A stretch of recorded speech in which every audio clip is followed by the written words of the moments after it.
أنغام، ربنا يا رب يتمم شفاها على خير يا رب بإذن الله. ناس كتير جدا انبسطت ان هي الحمد لله رجعت مصر والحمد لله صحتها بقت احسن ويعني الحمد لله قامت من العملية بالسلامة. بس اللي زعل ناس كتير قوي قوي قوي امبارح وهي ان هي المفروض ان هي حاليا في الساحل. فكانت ظاهرة في حفلة من حفلات العالمين، وكان اول ظهور ليها. وناس اتضايقت جدا لكذا سبب. اول حاجة لان هما كانوا نفسهم ان هي على الاقل تلبس الحجاب، لان هي كانت لابسة شورت قصير شوية.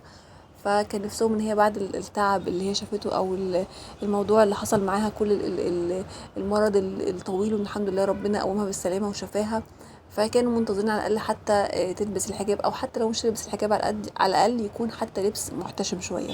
تاني حاجه برضو ضايقت الناس منها، وهي ان هم كانوا متخيلين ان هي اول مكان هتروح وبعد ما ربنا يشفيها يا رب يعافيها هو ان هي تروح تعمل عمره، يعني على الاقل حتى تشكر ربنا سبحانه وتعالى ان هو شفاها من العمليه كانت فعلا صعبه جدا.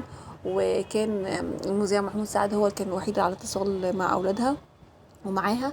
وكان دايما بيقول ان هي بتتألم بشكل كبير جدا، لان زي ما قلت لكم قبل كده في الفيديوهات اللي قبل كده ان بعض الدكاتره لما جم يتكلموا عن الوصف الحاله بتاعتها قالوا ان هي في الاول اصلا عملت عمليه وشالت الورم، وبعد كده حصل مضاعفات تانية واضطروا ان هم يعملوا عمليه تانية.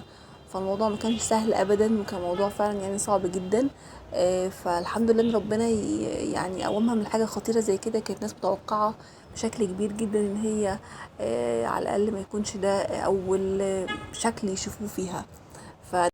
ده اللي خلى الناس اتضايقت جدا. طبعا احنا مش بنحكم على حد، لان الله اعلم ايه اللي بينها وبين ربنا سبحانه وتعالى. وممكن يعني ربنا يعني يقبض روحها على عمل صالح، وكل اللي فات ده يتنسي. الله اعلم، ممكن يكون ربنا رايد لها بالتوبه بعدين، الله اعلم. بس هو الفكره بس ان هي كانت امنيه من الناس ان هم يشوفوها اول يعني ظهور ليها، ان هي تكون على الاقل يا اما لابسه لبس محتشم وتكون في عمره.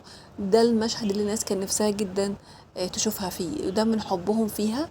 مش ان هو يعني امر مباشر او هي المفروض تبقى كذا او المفروض تعمل كذا، لا خالص. هي مجرد بس امنيه من الناس اللي كانت بتحبها والجمهور اللي كان بيحبها او ما زال بيحبها طبعا. بس كان نفسهم جدا يشوفوها اول ظهور ليها يكون الظهور ده. في كلتا الاحوال ربنا يشفيها وربنا يهديها. الواحد ما يقدرش يقول حاجه غير فعلا ربنا يهديها ان شاء الله باذن الله. كل اللي فات ما تعرفش برضو، لسه الله اعلم، يمكن ربنا كاتب لها الهدايه. ربنا يتمم شفاها على خير وربنا يهديها باذن الله لطاعته. لان انغام فنانه جميله جدا وناس كتير جدا كمان اتاثرت بالتسجيل الصوتي اللي هي يعني سجلته اول ما خرجت على طول، وقعدت انها تشكر الناس. ودموعها اللي كانت فعلا غاليه جدا والناس اتاثرت بيها جدا. فربنا فعلا يا رب يتمم شفاها على خير.